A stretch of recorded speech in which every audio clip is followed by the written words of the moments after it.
CNBC-TV18.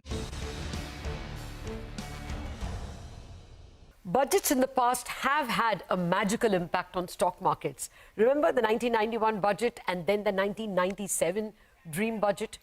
Lately, budget announcements are more incremental, but the cocktail of fiscal deficit plus tax changes plus capital expenditure can still bring out the bulls or scare them.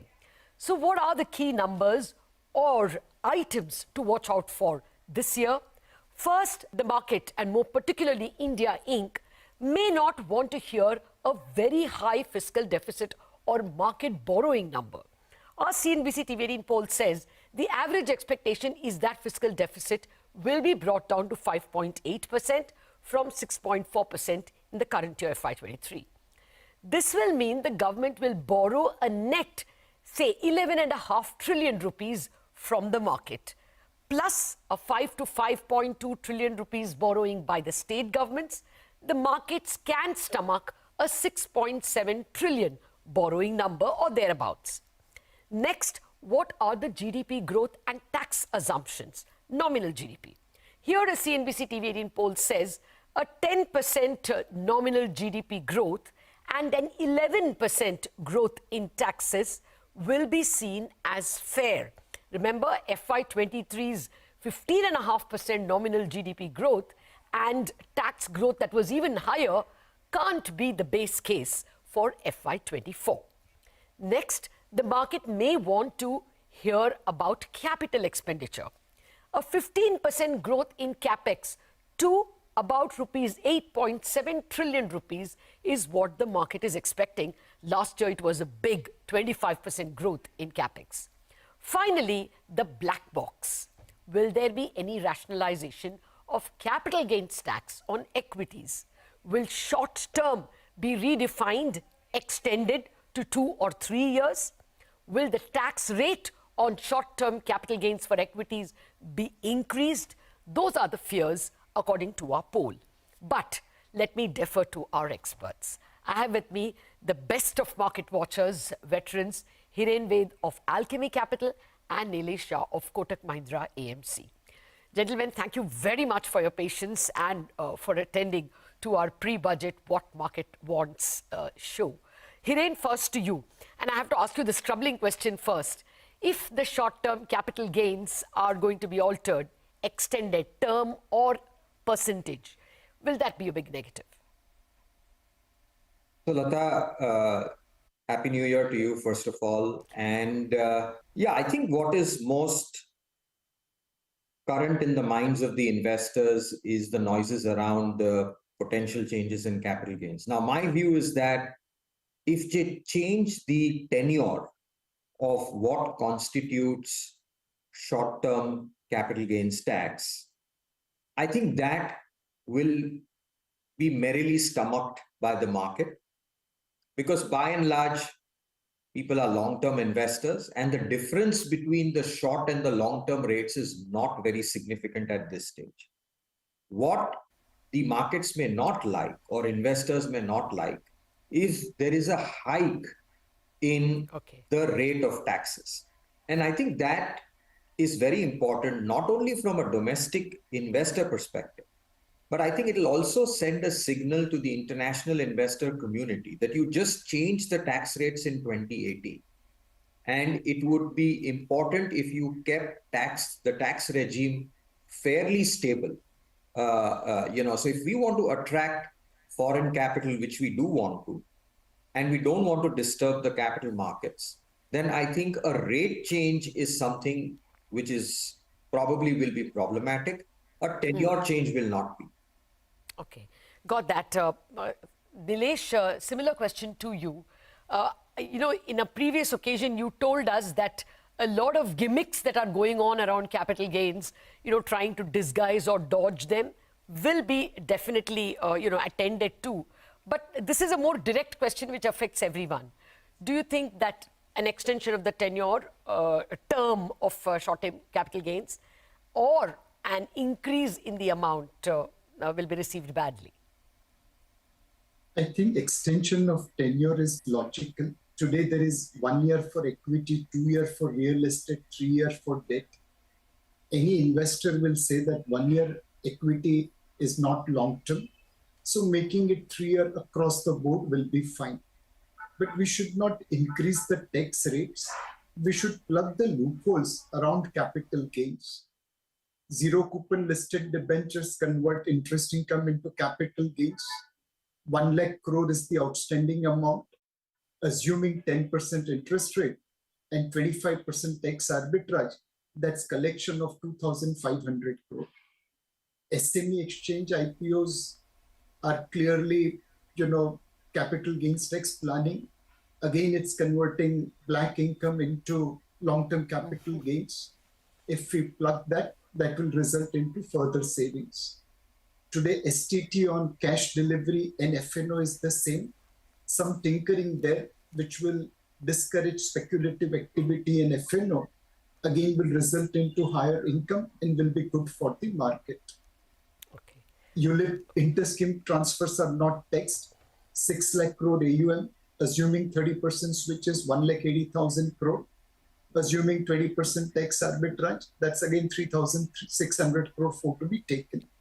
So let's plug the loopholes on market-linked zero coupon listed debentures, ULIP interchanges, SME exchange, capital gains tax planning, and such kind of things. Then there will be no need to raise capital gains tax rates. Okay. You're not just a good investor, you're also a very good tax expert, I must say, Nilesh. Hiren, The blood of chartered accountants is still there in the system. Yeah, absolutely, I agree. Hiren, we do worry a lot about the extent of taxes. Like both of you point out, if this 15% becomes 20 or 25, it'll be taken badly. When long-term capital gains tax was first introduced in equities, before that, the market, was very worried. But we took it in our stride and the market did very well thereafter. So even if there is some negativity on the rate, do you think it'll be a passing blip? After all, it's the growth story that will matter, no? No, Latha, I understand, because the markets are a mechanism which have the ability to discount both good and bad news, right? So I don't think it is about the fact that, we will keep brooding over it for a long period of time. I think, yes, whatever reaction has to happen will happen, and then people will move on, right? But I think what I meant to say was that, what is the need? I mean, we need a certain stable tax regime. We've just done a change in 2018. It was not too far back. Yes. And I think it's more a signaling rather than the actual increase or decrease in rates, which is important. Fair point. Yep. No, actually, we've not heard too many big numbers even on that long-term capital gain. So probably it was not such a big income earner. And therefore, perhaps tinkering is not called for. But I'll move to the next other big number. What's the next big number you'll watch out for? Is deficit very key, Hiren?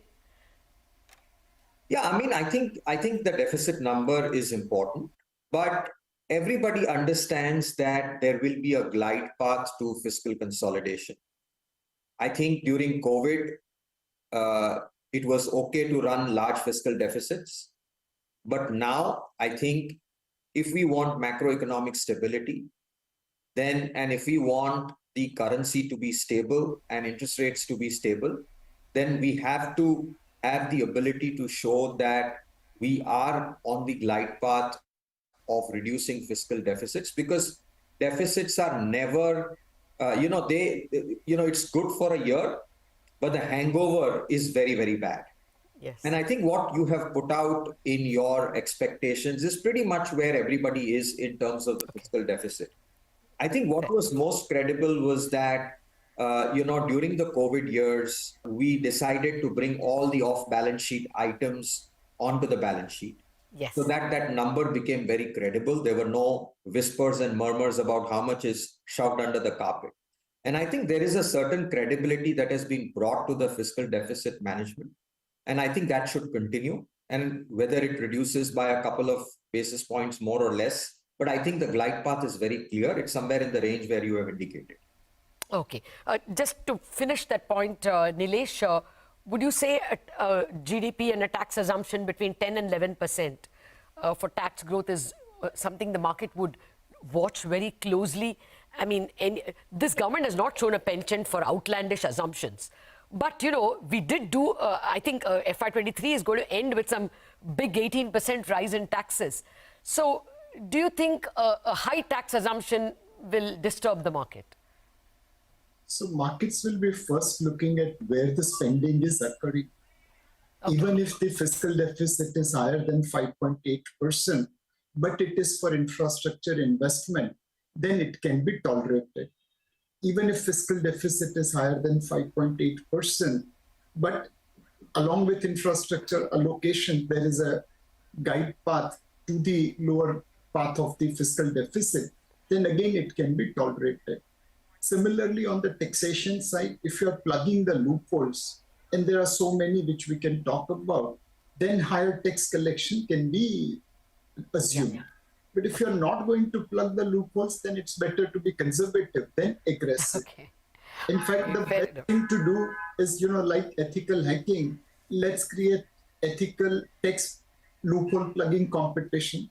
There are many chartered accountants who will be more than happy to contribute towards improvement of income tax laws.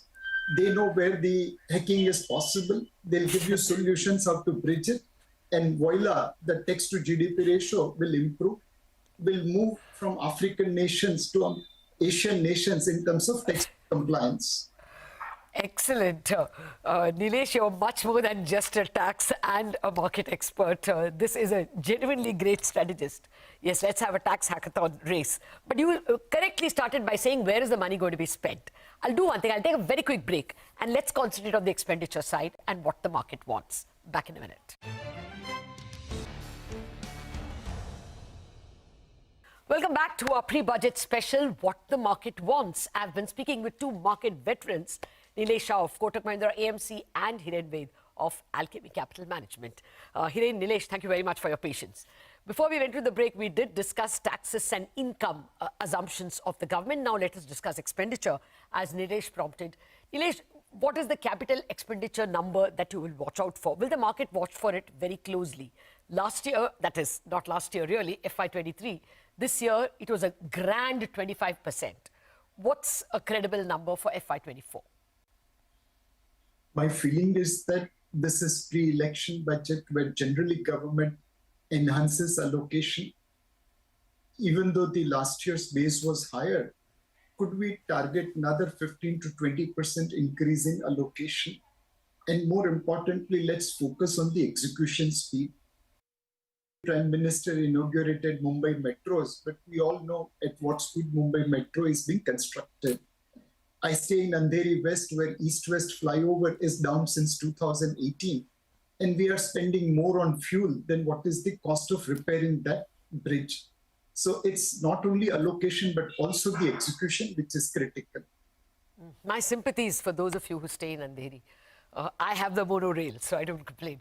But, you know, coming to CapEx, you know, Hiren, the CapEx number itself, you know, 15% would come to about 8.8 trillion. You think that's a very closely watched number? And I'll tell you why. Because there are some industrialists who say that CapEx cycle is still not picked up. It is about to pick up, maybe in a quarter or so.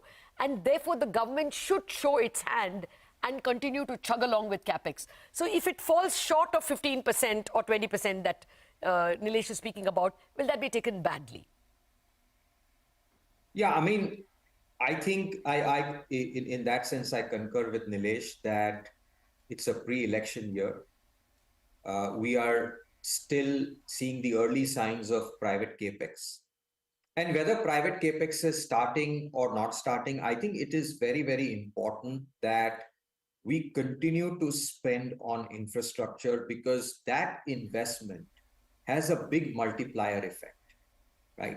So I think anywhere between 15 to 20% is a good number to run with. And my sense is that it will be a significantly strong number in this budget as well, because, you know, you can't lose momentum on building capex in this country. See, we took some very wise calls during COVID. Instead of spending money on demand creation, we largely tackled supply and spending on infrastructure. Yes. Had we not done that, we would have had an even deeper problem with inflation. Yes. And I think we should continue to spend on the supply side, on infrastructure.